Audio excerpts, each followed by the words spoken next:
This video will show you how to create a RAID array using MaxView Storage Manager. Launch MaxView Storage Manager and sign in to the local machine.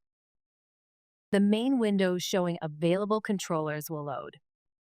In the Enterprise view, select a controller on a system.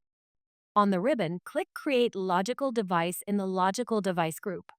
When the wizard opens, select on New Array, then click Next.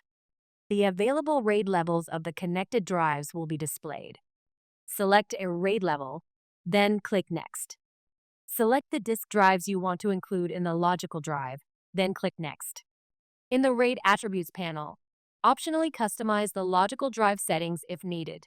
Click Next. A summary page for the changes will be displayed. Review the array and logical drive settings, and then click Finish. This example shows a RAID 5 logical drive ready to be created on Array A.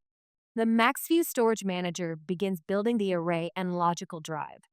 You can use the event log to track the progress. The next video will show you how to add a drive to an existing RAID array.